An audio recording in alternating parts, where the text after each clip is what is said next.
oftentimes people don't realize that there are other options and have choices because we're kind of raised with go to school, get a good degree, and work hard, and that will pay off for you in the long run. That's the system, right? That's the matrix. So, this is why I feel so strongly about this education because I didn't know that there was so much support and so many options in entrepreneurship, right?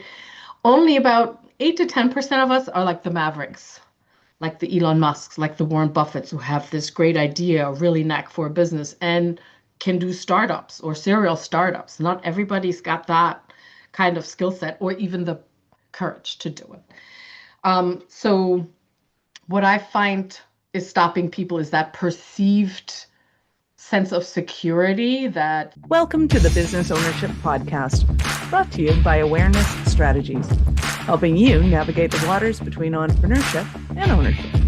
Hey there, peeps. This is Michelle Nedelec, and I'm super glad that you're here with us today because I'm here with my most amazing guest, Maja. Maja, thank you so much for being here with us today.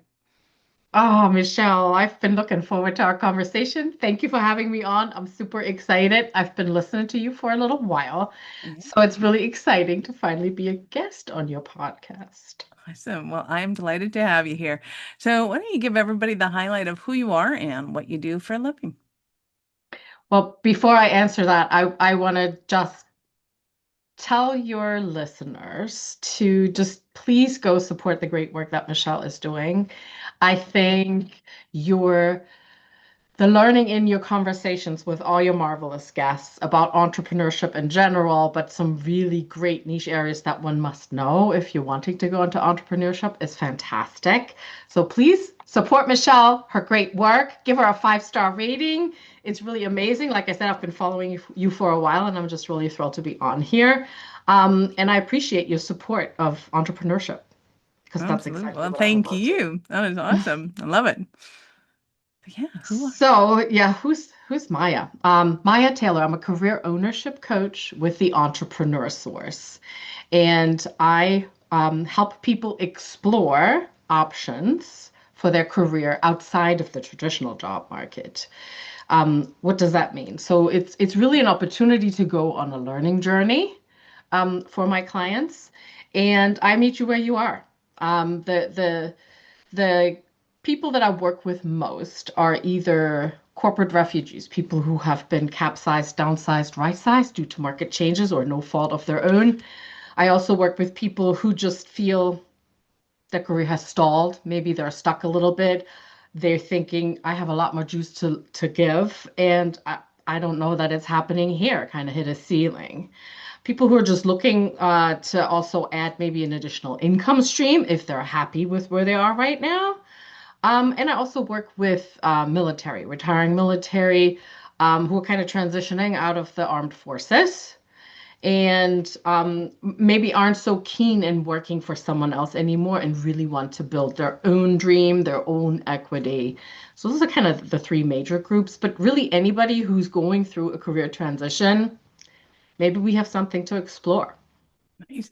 I love that term, career capsize. I'm totally going to use that one. That is awesome. So before we get into the nitty-gritty of it, how did you get into career transitioning as your thing, and especially the way you do it? Oh, that's a great question. By divine intervention, I guess. It's funny you should ask that question. I myself have worked in corporate for 30 plus years, and it was a good career. Learned a lot, met some incredible people. I've worked for some really great organizations who did a lot of good in the world too. But I think that we all at some point get to a point in our career in our life where we're asking, is this all there is? And about halfway through my career, I had the good fortune of coming across a very visionary HR director who felt that my scientist and operations background really was needed in an HR function because they needed help hiring the very specific scientists we were looking for, engineers we were looking for, and actually hold on to them instead of them bouncing and leaving for better pastures, higher, greener pastures. So I had the chance to transition into human resources, and they invested in, my development too. So I really pivoted into talent development, training leaders, coaching people in their career, what's next for you. I became a certified coach, certified facilitator, and kind of moved from developing technologies and being a lab rat into developing people. Both are equally fun, just in very different ways. So fast forward in my very last role. So this is like, at this point, I was like 15 years into my HR career. My very last role, I got to the point where when we introduced ourselves as a talent development team to either vendors or consultants, I would end my introduction with, in my heart of hearts, I'm a coach. So, be mindful of the words that you put out into the universe. So I started my own coaching slash consulting company in 2012. But if you work in a full-time corporate job, that's pretty demanding and requires a lot of travel. If you put in part-time efforts into your own venture, well, you get part-time results. So it never really took off the way I thought it should or would. And it's hard doing it on your own, right? So about a little over 2.5 years ago, I was introduced to my career ownership coach who, went through the learning journey, the same one that I would take my clients through now too. And when I had my aha moment where I thought, oh, wait, do you mean I have other options? I don't have to continue on this, feel I must do the corporate track and finish my career out this way. I have choices. Where were you the last 10 years? Why is this such a secret? Tell me about what you do. I want to do what you're doing. So fast forward, I ended up joining the Entrepreneur Source as a coaching organization, which I didn't know existed until that time. So I am in business for myself, but not by myself. I have great support from the home office and from all my coach colleagues. So I get to do what I love to do, is helping people figure out what's next for them with a focus on self-sufficiency and entrepreneurship.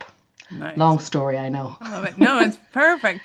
So, because I think it's important for people to understand that there's kind of a little taboo going on still, where once upon a time, you went to college, got a good job, and you stuck with that job, and you have talent in that area. You think this way, therefore you would excel in this kind of a career, and that's where you should stay. And I think that the taboo to break out of that is still very much a thing, or the fear of lack of success in an entrepreneurial venture, or even just doing what you love to do. So, getting the Yes. lawyers out of lawyering and into driving trucks, or whatever it is that, has been taboo for them. So talk to me about kind of what you've noticed in maybe in the industry or in life right now. What kind of things are going on that people are resisting following their passions and going after what they really want, and why they stay stuck in other Mm, careers? yeah. I think oftentimes people don't realize that there are other options and have choices because we're kind of raised with go to school, get a good degree, and work hard, and that will pay off for you in the long run. That's the system, right? That's the matrix. So, this is why I feel so strongly about this education, because I didn't know that there was so much support and so many options in entrepreneurship, right? Only about 8 to 10% of us are like the mavericks, like the Elon Musks, like the Warren Buffetts, who have this great idea, really knack for a business, and can do startups or serial startups. Not everybody's got that kind of skill set or even the courage to do it. So what I find is stopping people is that perceived sense of security that the world of work or corporate America still holds, even though you and I know that, especially in the pandemic, yes, that was one big shift, but especially the last 2 years. I mean, I've been a career coach for a long time, and I used to help people find their next job. I tell clients, I can connect you with resources. I'm happy to point you in the right direction, but I'm no longer passionate about that. I want to help you become independent and self-sufficient so you don't have other people deciding for you how much you're worth when your services are no longer needed. Wouldn't you want to be in control and really own your career rather than renting it from someone else? right? So kind of just helping them think about it and providing that brain space and that time space for people to actually take a step back and think about it. Normally people don't take that time. Just so busy with life, busy with work. There are goals and objectives I must meet, right? I have a job that I go to every day from 8 to 5, or in most cases more hours than that. And it's difficult to just step away from that hamster wheel. So providing the people the chance to actually take that step back, um, I think it's kind of ripping them out of that cog wheel life that they have, and just listen, you don't have to do it this way. How about we reimagine? So most of my time in the beginning, at least one or two conversations I spend on them with their vision, their goals. What is it that you need from your career to live the life that you want to live?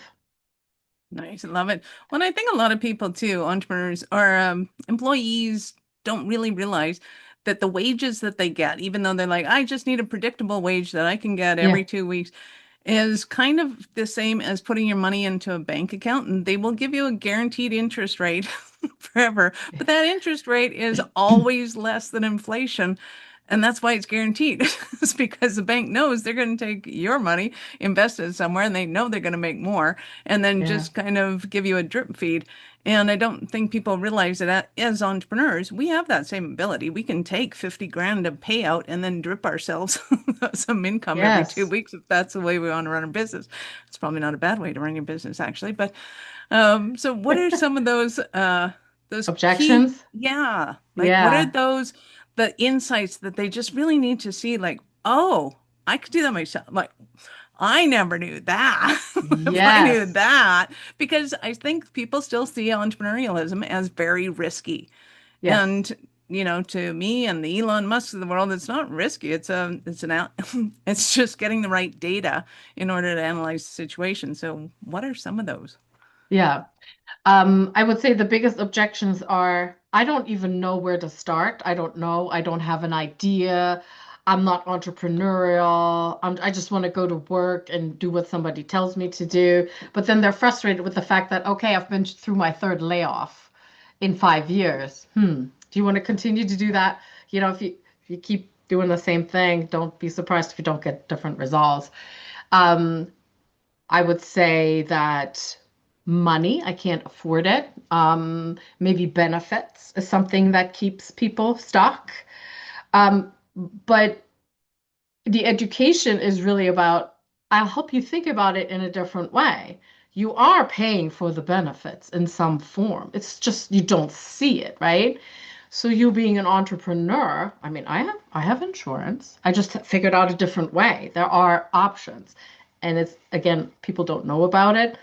And I'm happy to show you some paths of that you could explore. What is right for you, right? Given where you are in your life, whether you have little kids or grown kids, depending on your age or what your needs are, there is a benefit plan out there for you. And as far as, guaranteed income, is it really guaranteed?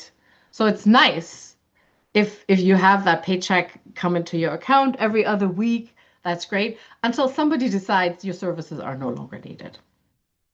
Absolutely. And a lot of times we'll look at other people and go, "Oh, but you can lose a contract as an entrepreneur." Sure. Yeah, sure. And what do you say to them on that point? um, you will always find a new client. You will always find somebody else who needs your services.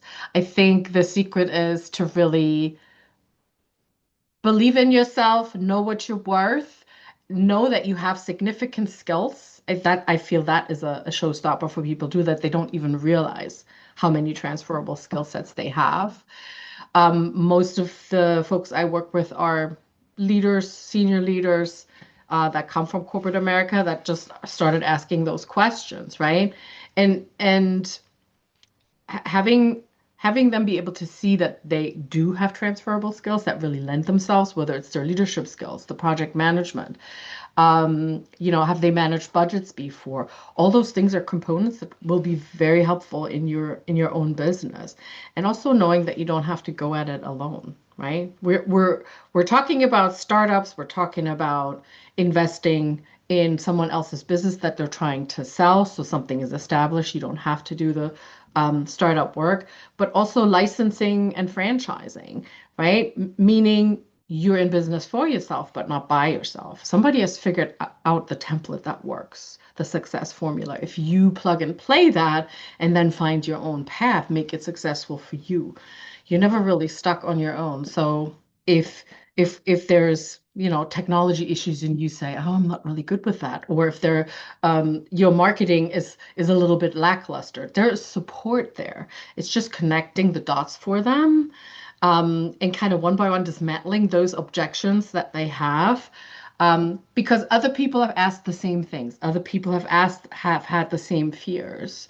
And I think making it relatable to them and kind of sharing, I share client stories with the people who join my journey, and showing them that other people can be successful really often helps kind of quell those objections.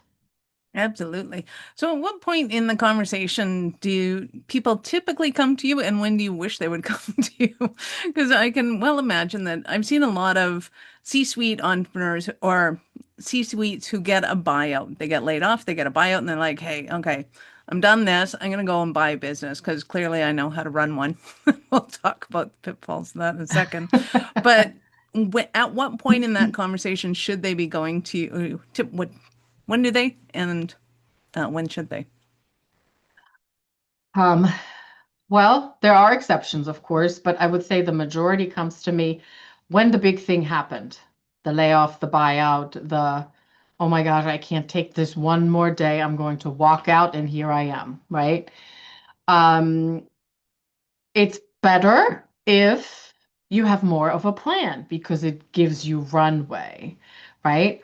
Um, Immediately we start the learning journey with, have you talked to organizations like the SBDC, the SBA, SCORE? There's tons of just free learning out there.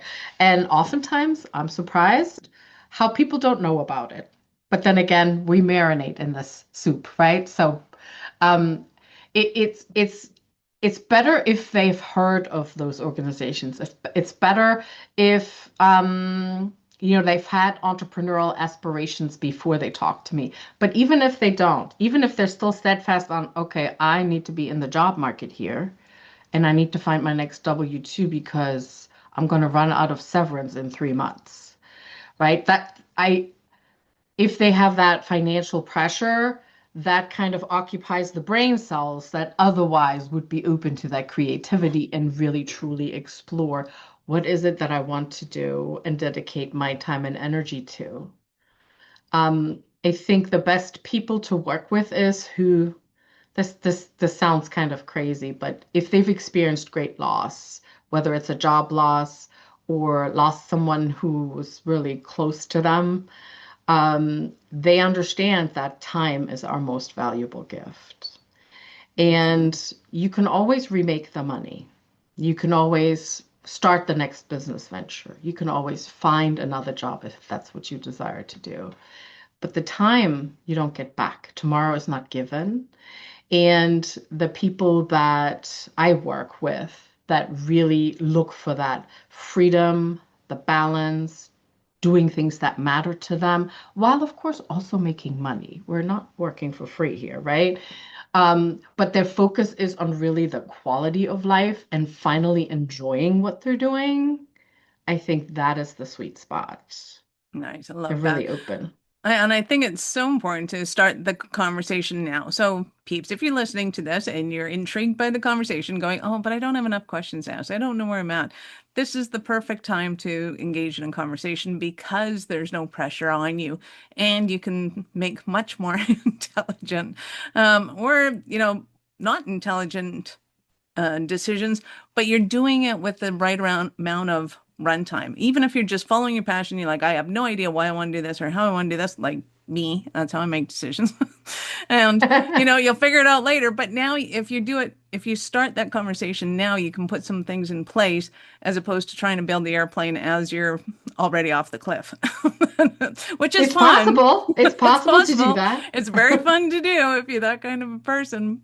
And it doesn't hurt to have a few spare parts, in your That's baggage true. containers while you're building that, going, oh, at least we got duct tape. We're good. Yep.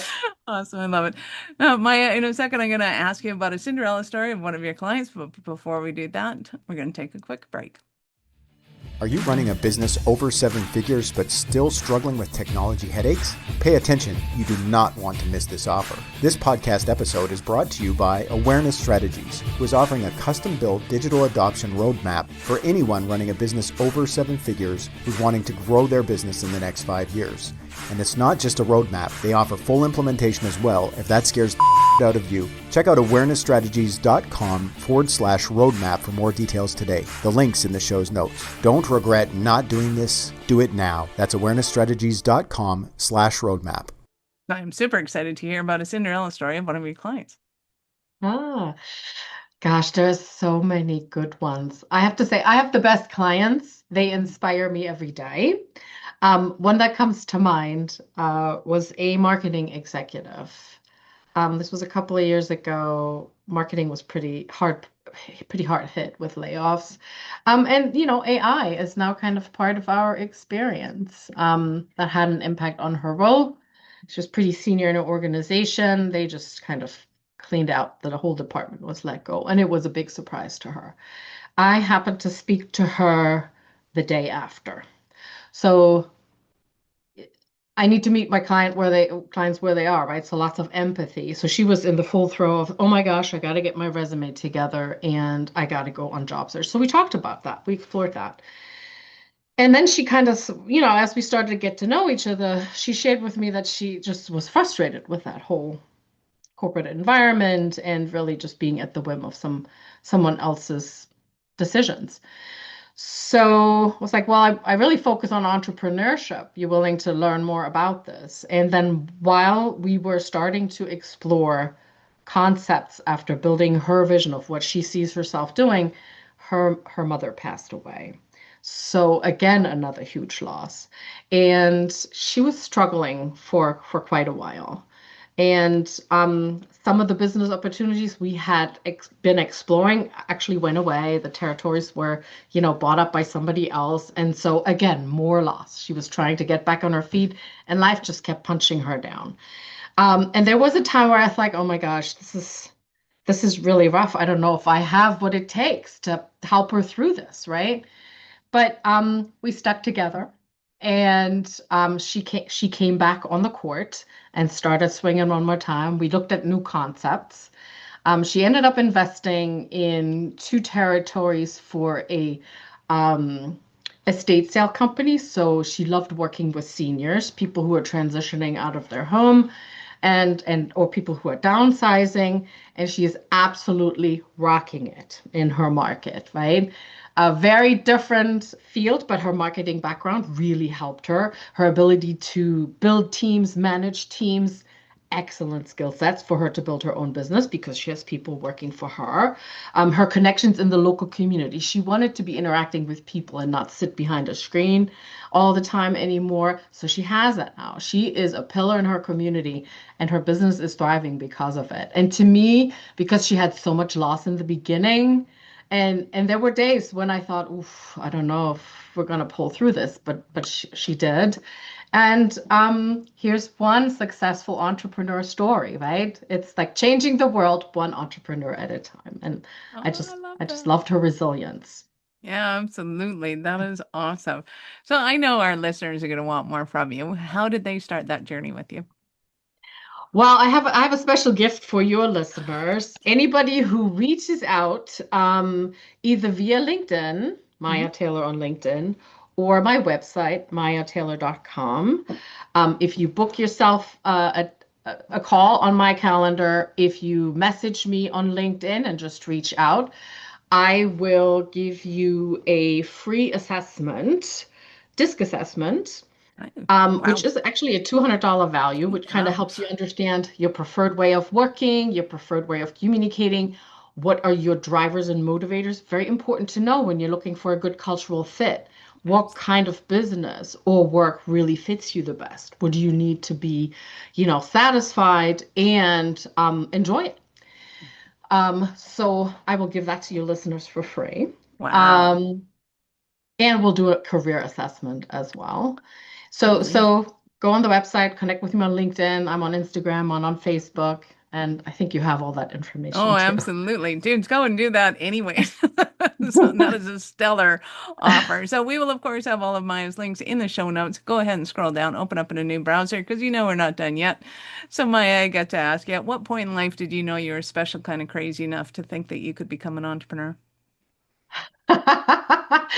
Great question. Special kind of crazy, maybe 13, 15 or so years ago, somewhere in between. And I couldn't figure it out. And I talked to a lot of people and I learned a lot. And when I finally did make that real transition from employee to entrepreneur, the universe conspired to help me out, right? I was almost ready. And then the organization I worked for did have a layoff, and that pushed me over the edge. And then I was like, okay, we're jumping now. Let's fly. And I never look back. I think, effectively unemployable now because I enjoy it so much. Right? And I've been lucky to be surrounded with incredible mentors and supportive people, coaches and business people, and people like you who I listen to, and just, you pick up nuggets everywhere and then you just implement it in your own way of working. So, yeah, the craziness started a while ago, but really serious, probably 2 years ago. Nice. I love it. Love it. You've been absolutely amazing. Any last words for our peeps? I think you're amazing. Continue the great work. I love what you're sharing and that you're sharing so many perspectives of so many different entrepreneurial journeys. And I'm thrilled to be part of it. Oh, nice. Well, thank you. So, peeps, go ahead and get a hold of Maya and go and follow those links because those two gifts alone are golden. What you will find out of that. And I think a lot of people that are looking at the entrepreneurial journey and thinking, oh, I need to know something on my own. I need to go and do my own thing and do a startup. It is not like that at all. There are 4 different phases of business. Each one suits one of the disc profiles, and you will be amazed how many opportunities are out there. And it might even be the best opportunity to make money instantly, is the one that you haven't thought of yet. So Yeah. absolutely go talk to Maya and get that all figured out. Maya, thank you so much for your time. I appreciate it, and I know how valuable it is. Oh, thank you, Michelle. Appreciate you. Awesome. Peeps, this is Michelle Nedelec. Thank you for being here with us today. Be sure to subscribe to the show and share it with your friends. We love helping entrepreneurs grow. Are you running a business over 7 figures but still struggling with technology headaches? Pay attention, you do not want to miss this offer. This podcast episode is brought to you by Awareness Strategies, who is offering a custom-built digital adoption roadmap for anyone running a business over 7 figures who's wanting to grow their business in the next 5 years. And it's not just a roadmap, they offer full implementation as well if that scares the out of you. Check out awarenessstrategies.com/roadmap for more details today. The link's in the show's notes. Don't regret not doing this. Do it now. That's awarenessstrategies.com/roadmap.